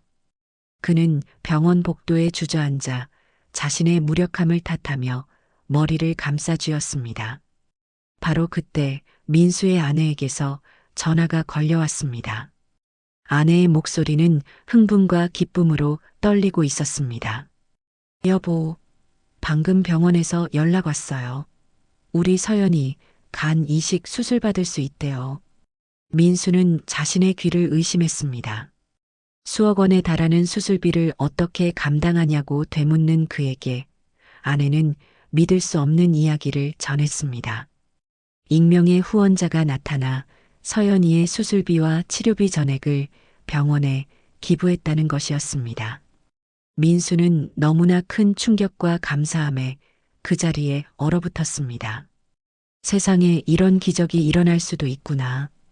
그는 눈물을 흘리며 하늘에 감사했습니다. 한편 최진혁은 자신의 집무실에서 손녀의 수술이 성공적으로 잡혔다는 보고를 받고 있었습니다. 그는 자신의 신분을 철저히 숨긴 채 병원 재단을 통해 익명으로 거액을 기부했던 것입니다. 그는 아들에게만큼은 자신의 도움을 거부당하고 싶지 않았습니다. 그는 그저 멀리서나마 아픈 손녀를 위한 할아버지의 도리를 하고 싶었을 뿐입니다. 비서는 그에게 이제 김민수 씨에게 연락해서 후원 사실을 알리는 것이 어떻겠냐고 조심스럽게 물었습니다. 하지만 진혁은 고개를 저었습니다. 아직은 때가 아니라고 그 아이가 자신을 온전히 받아들일 준비가 될 때까지 기다리겠다고 말했습니다. 딸의 수술 소식에 잠시 기뻐했던 민수는 다시 눈앞의 현실로 돌아왔습니다. 그는 복례의 병원 원무과를 찾아가 어떻게든 병원비를 분납하거나 방법을 찾아보려 애썼습니다. 하지만 그때 원무과 직원이 의아한 표정으로 말했습니다. 박복례 환자분 말씀이시죠? 이미 오전에 어떤 분이 오셔서 입원비와 앞으로의 치료비까지 전부 계산하고 가셨는데요. 민수는 또 한 번 충격에 휩싸였습니다. 대체 누가? 복례 할머니에게는 자신 말고는 찾아오는 가족도 없는데 그는 혹시나 하는 마음에 계산을 한 사람이 누구인지 물었지만 직원은 개인정보라 알려줄 수 없다고만 했습니다. 민수는 혼란스러운 마음으로 병실로 돌아왔습니다. 그리고는 창밖을 보며 깊은 생각에 잠겼습니다. 아픈 딸의 수술비, 그리고 복례 할머니의 병원비. 하루아침에 일어난 이 두 번의 기적. 그는 문득 얼마 전 자신을 찾아와 돈 봉투를 내밀었던 한 사람을 떠올렸습니다. 천명그룹 회장 최진혁. 그는 할머니를 괴롭히는 파렴치한이라고 생각했지만 어쩌면 자신이 무언가 오해하고 있는 것은 아닐까? 그 많은 돈을 아무런 대가 없이 내줄 사람이 과연 그 사람 말고 또 있을까? 민수의 마음속에서 단단하게 굳어있던 오해의 감정이 조금씩 다른 방향으로 흐르기 시작했습니다. 그는 여전히 진혁을 용서할 수 없었지만 그가 어떤 사람인지 그리고 왜 그토록 복내 할머니의 곁을 맴도는지 처음으로 궁금해지기 시작했습니다. 그는 주머니 속에서 복내가 주었던 낡은 베네 저고리를 만지작거렸습니다.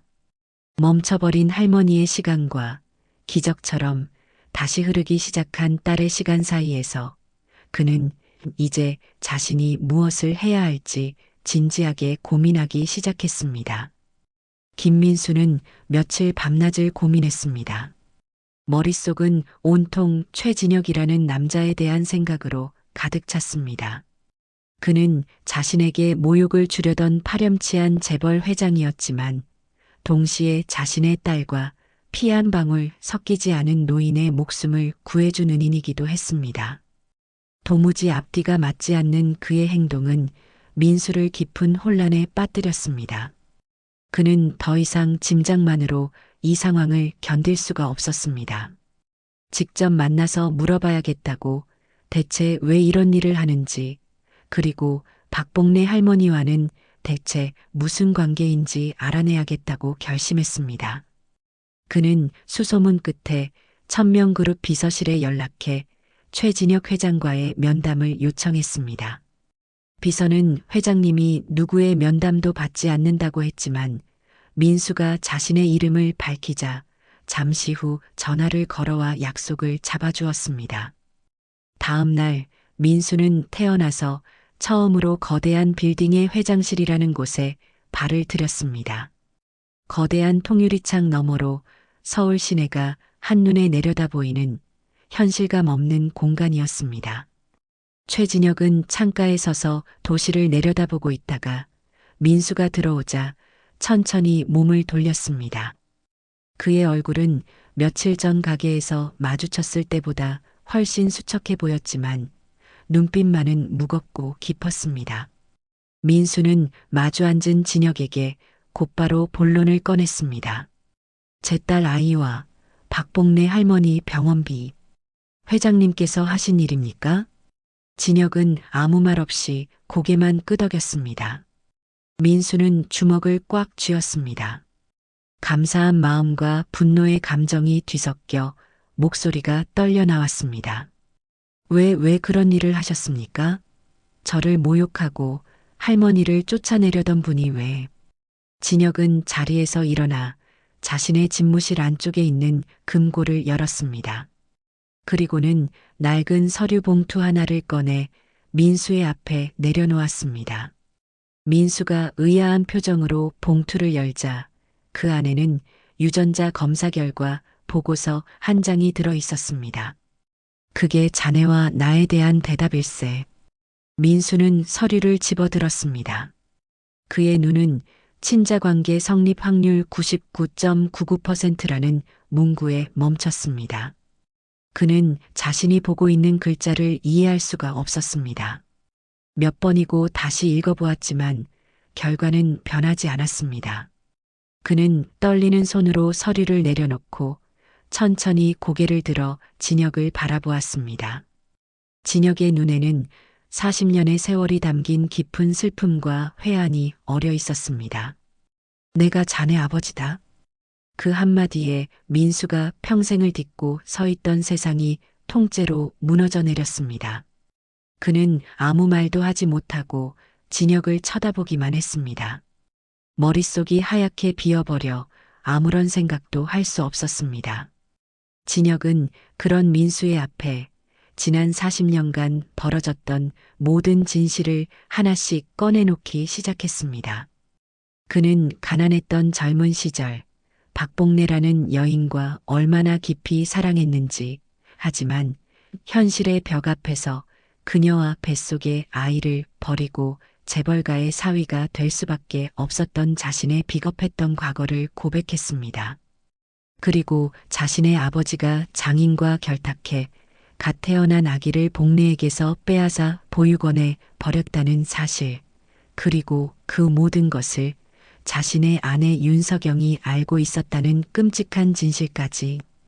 그의 고백은 마치 한 편의 잔인한 드라마처럼 민수의 귀에 아프게 박혔습니다.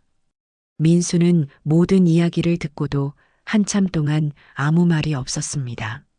그는 자리에서 일어나 비틀거리며 창가로 걸어갔습니다.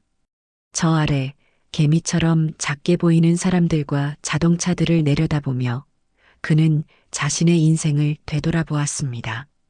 보육원에서 외롭게 자랐던 어린 시절, 자신을 친자식처럼 아껴주셨지만 늘 어딘가 미안한 눈빛을 하고 계셨던 양부모님, 그리고 자신을 볼 때마다 아들 같다며 눈시울을 붉히던 콩국수 가게의 그 할머니, 박복래. 그분이 바로 자신을 낳아준 친어머니였습니다. 자신을 낳았지만 품에 한번 안아보지도 못한 채 빼앗겨야 했던 비운의 어머니, 그리고 평생을 잃어버린 아들을 그리워하며 기억마저 잃어가는 지금까지도 자신의 이름을 불렀던 분.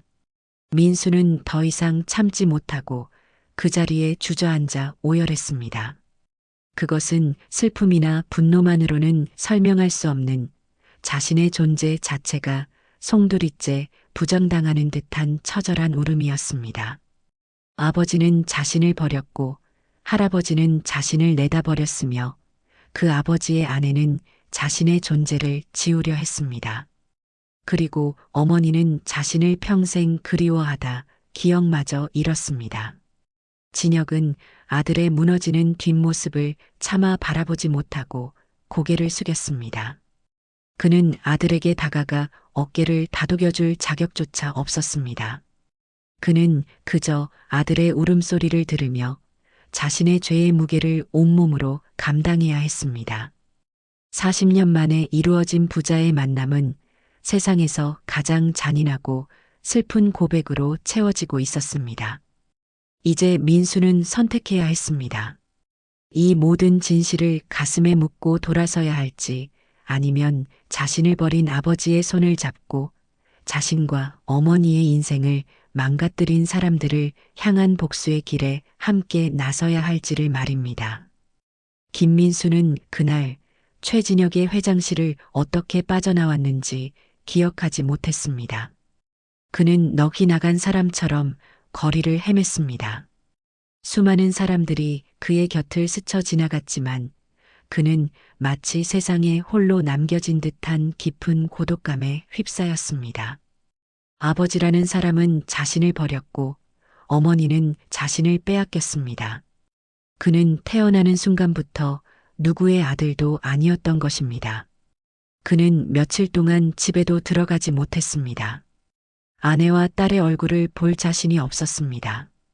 자신의 뿌리가 이렇게나 비참하고 추악한데 어떻게 한 가정의 가장으로서 바로 설 수 있을까 싶었습니다. 그는 밤새도록 술을 마셨고 공원의 벤치에서 웅크리고 잠이 들었습니다. 하지만 술에 취하고 몸이 고될수록 머릿속은 오히려 더 또렷해졌습니다. 그의 머릿속을 가득 채운 것은 단 한 사람, 박복래 여사였습니다.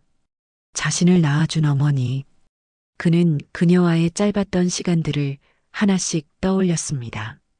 처음 만났을 때 왠지 모르게 편안했던 느낌, 그녀가 끓여준 콩국수에 익숙했던 맛, 자신을 보며 아들 같다며 눈시울을 붉히던 모습, 그리고 민수야, 밥 먹었니?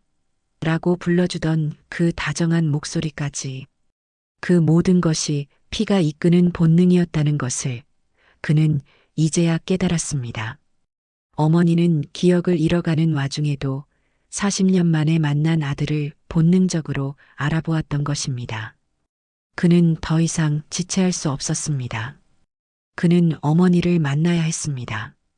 자신의 어머니를 이제라도 만나 뵈어야 했습니다. 민수는 며칠 만에 엉망이 된 몰골로 병원을 찾았습니다. 최진혁은 이미 그가 올 것을 알고 있었다는 듯 병원 로비에서 그를 기다리고 있었습니다. 진혁은 아무 말 없이 민수를 복내가 입원한 1인실 병실 앞으로 안내했습니다. 그리고는 문 앞에서 잠시 멈춰서서 나지막이 말했습니다. 마음의 준비를 단단히 하게. 자네가 알던 그분이 아닐 수도 있네. 민수는 마른 침을 삼키고 떨리는 손으로 병실 문을 열었습니다. 병실 안 복례는 창가에 놓인 휠체어에 앉아 멍하니 창밖을 바라보고 있었습니다. 햇살이 그녀의 하얀 머리카락 위로 쏟아져 내렸지만 그녀의 얼굴에는 아무런 표정도 없었습니다. 며칠 사이에 그녀는 눈에 띄게 더 쇠약해져 있었습니다. 민수는 차마 발걸음을 떼지 못하고 문 앞에 서서 그녀의 뒷모습을 바라보았습니다. 저분이 나를 낳아준 어머니구나. 평생을 나를 그리워하다 저렇게 늙고 병드셨구나. 가슴속에서 뜨거운 것이 울컥 치밀어 올랐습니다. 그는 눈물을 참으며 한 걸음 한 걸음 그녀에게 다가갔습니다. 그리고는 그녀의 휠체어 앞에 조심스럽게 무릎을 꿇었습니다. 엄마, 저 민수예요. 그의 목소리는 물에 젖은 솜처럼 무겁고 축축했습니다. 복례는 천천히 고개를 돌려 무릎 꿇고 있는 민수를 내려다보았습니다. 그녀의 눈은 텅 비어 있었습니다. 그 안에는 아들을 알아보는 기쁨도 낯선 남자를 보는 경계심도 없었습니다.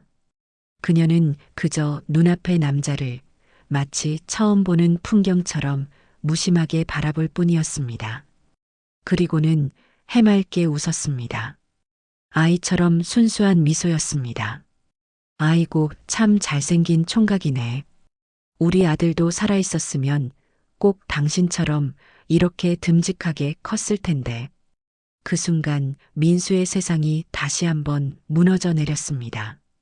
어머니는 자신의 이름을 부르던 그 마지막 기억마저 잃어버린 것이었습니다. 그는 어머니의 눈앞에 있었지만 그녀의 기억 속에는 존재하지 않았습니다.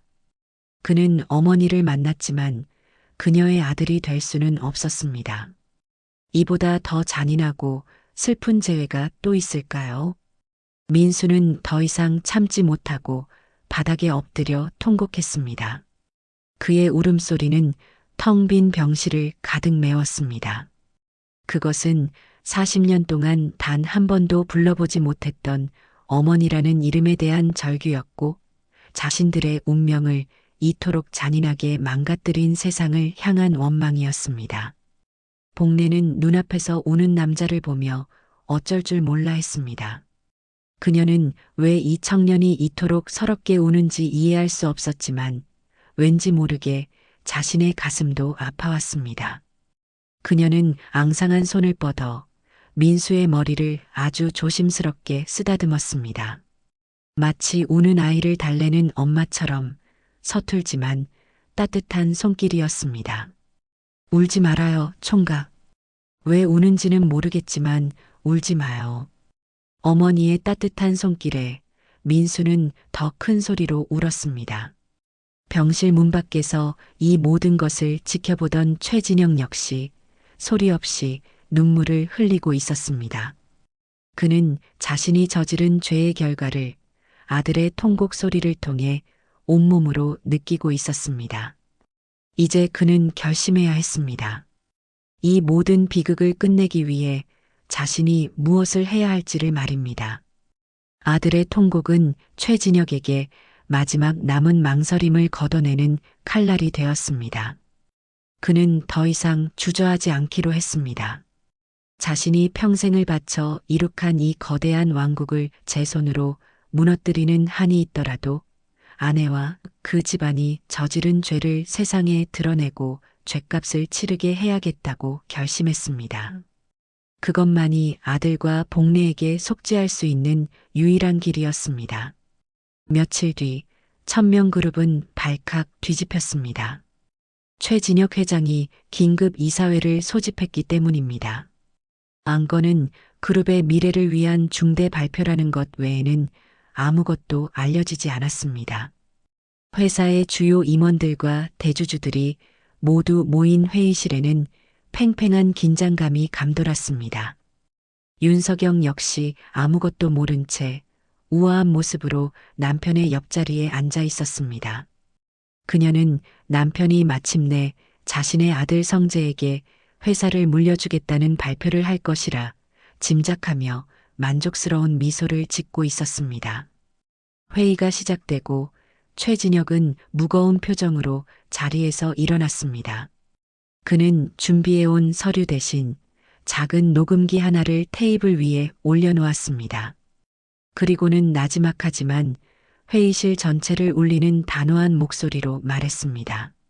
오늘 이 자리는 천명그룹의 부끄러운 과거를 고백하고 죄를 지은 사람들에게 책임을 묻기 위해 마련되었습니다. 윤석영의 얼굴이 순간 굳어졌습니다. 임원들은 술렁이기 시작했습니다. 진혁은 녹음기의 재생 버튼을 눌렀습니다. 스피커를 통해 흘러나온 것은 40년 전 운전기사였던 늙은 최 기사의 목소리였습니다. 그는 떨리는 목소리로 40년 전 최진혁의 아버지와 장인이 공모하여 갓난아기를 유기하고 그 사실을 돈으로 덮었던 모든 과정을 상세하게 증언하고 있었습니다. 녹음 파일에는 윤석영이 그 모든 사실을 알고도 묵인했다는 내용까지 고스란히 담겨 있었습니다. 회의실은 찬물을 끼얹은 듯 조용해졌습니다. 모든 사람의 시선이 윤석영에게로 쏠렸습니다. 그녀의 얼굴은 하얗게 질려 있었습니다. 그녀는 믿을 수 없다는 듯 남편을 쳐다보았지만 진혁은 그녀에게 눈길조차 주지 않았습니다. 진혁의 폭로는 여기서 끝나지 않았습니다. 그는 회의실 문을 열었고 문 밖에서 기다리고 있던 김민수를 안으로 들어오게 했습니다. 임원들은 갑자기 나타난 낯선 남자의 모습에 또 한 번 술렁였습니다. 진혁은 민수의 어깨에 손을 얹고 회의실에 모인 모든 사람을 향해 선언했습니다. 이 사람이 40년 전 저들이 버렸던 제 아들 최민수입니다. 그리고 오늘부로 천명그룹의 모든 불법적인 과거를 청산하고 제 모든 권리를 이 아들에게 넘기고자 합니다. 윤석영은 자리에서 벌떡 일어났습니다. 그녀는 이성을 잃고 남편에게 소리쳤습니다. 당신 미쳤어요? 저런 근본도 없는 놈을 어디서 데려와서. 하지만 그녀의 발악은 아무 소용이 없었습니다. 회의실 뒷문이 열리며 미리 대기하고 있던 검찰 수사관들이 닥쳐왔습니다. 그들은 윤석영에게 아동유기 및 증거인멸, 횡령 및 배임 등의 혐의로 체포영장을 제시했습니다. 윤석영은 수사관들에게 팔을 붙들린 채 마지막까지 남편을 향해 저주의 말을 퍼부으며 끌려나갔습니다. 그녀가 평생을 지키려 했던 우아함과 품위는 산산조각이 난 채였습니다. 그날 대한민국은 천명그룹 오너 일가의 추악한 스캔들로 떠들썩했습니다.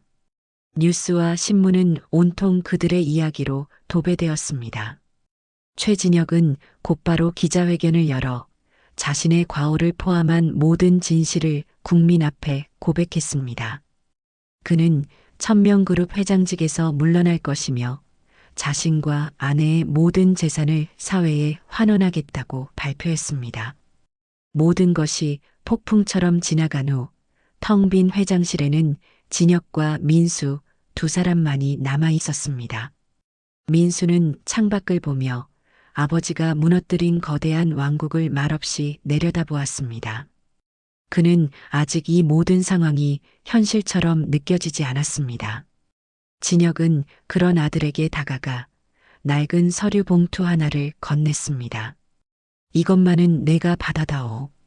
봉투 안에는 맷돌 콩국수 가게의 건물 등기부등본이 들어 있었습니다. 진혁이 아들에게 물려주는 유일한 재산이었습니다. 아버지는 너와 내 어머니에게 평생을 갚아도 모자랄 죄를 지었다. 이 회사는 내 죄의 대가이니 미련 없이 버리겠다. 하지만 저 가게만큼은 내 어머니의 인생이 고스란히 담겨 있는 곳이니 내가 지켜주었으면 좋겠다. 민수는 아무 말 없이 등기부등본을 받아들었습니다. 그는 아버지를 용서해야 할지 아니면 원망해야 할지 아직 마음을 정하지 못했습니다. 하지만 한 가지는 분명했습니다. 길고 길었던 악몽 같은 시간이 끝나고 이제 자신과 어머니의 새로운 시간이 시작되어야 한다는 것이었습니다. 그는 아버지의 손에 들린 유일한 유산을 받아들며 조용히 고개를 끄덕였습니다. 세상을 떠들썩하게 했던 폭풍이 지나가고 몇 번의 계절이 흘렀습니다.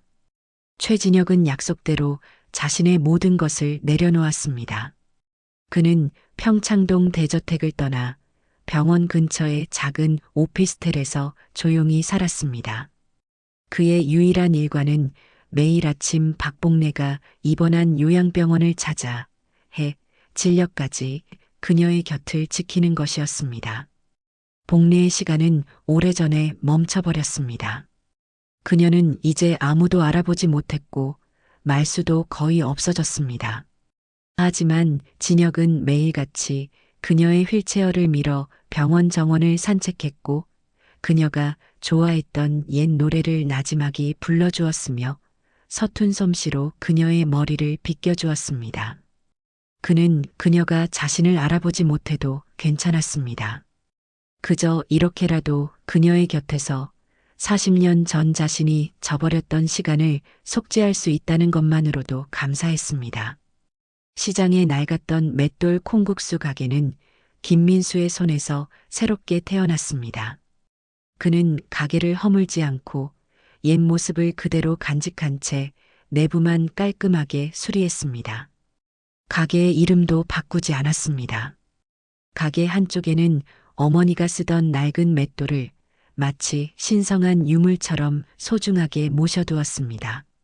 민수는 아버지에게서 물려받은 요리 비법 같은 것은 없었습니다. 대신 그는 어머니의 혀끝에 남아있는 희미한 기억에 의지했습니다.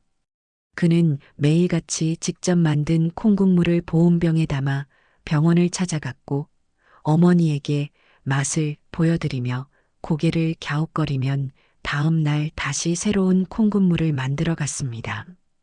그렇게 수백 번의 실패를 거듭한 끝에 마침내 어느 날 어머니가 콩국물을 한 모금 마시고는 희미하게 미소를 짓는 순간을 맞이했습니다.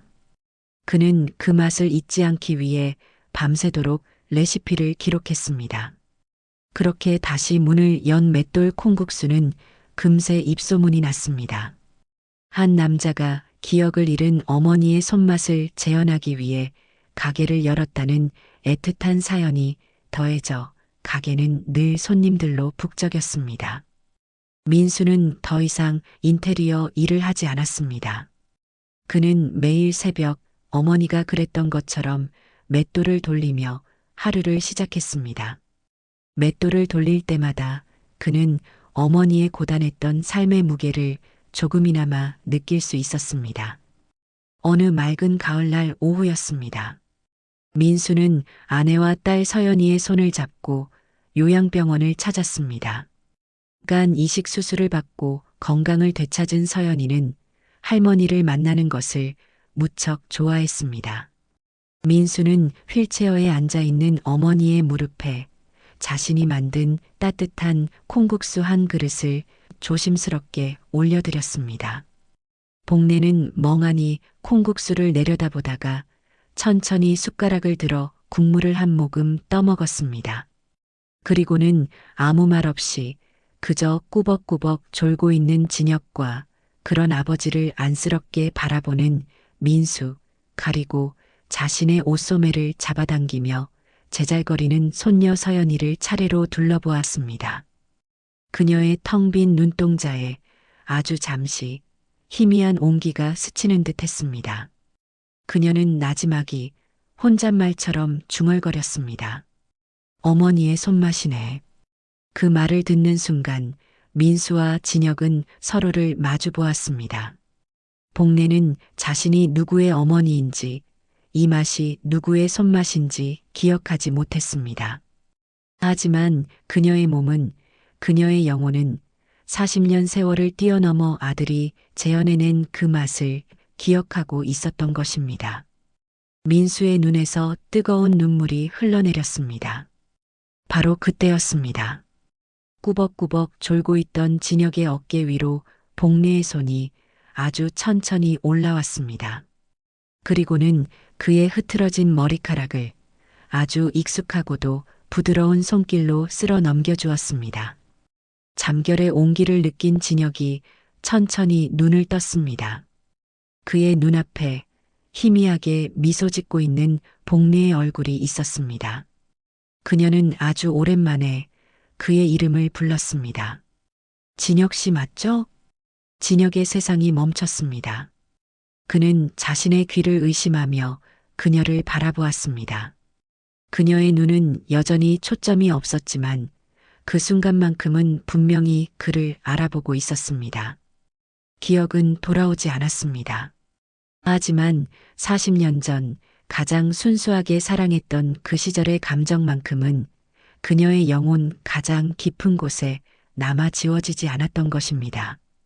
진혁은 아무 말도 하지 못하고 그저 아이처럼 눈물을 흘리며 고개를 끄덕였습니다. 복례는 그런 그의 얼굴을 보며 다시 한번 희미하게 미소 지었습니다. 그녀의 미소는 마치 길고 길었던 아픈 꿈에서 깨어나 마침내 평온을 찾은 사람처럼 보였습니다.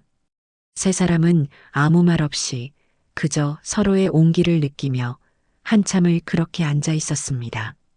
창밖으로는 따스한 가을 햇살이 쏟아져 내리고 있었고 멀리서 불어온 바람이 나뭇잎들을 부드럽게 흔들고 있었습니다. 모든 것이 용서되고 모든 것이 제자리로 돌아온 듯한 평화로운 오후였습니다. 기억은 사라져도 사랑은 영원히 남는다는 것을 그들은 말없이 보여주고 있었습니다.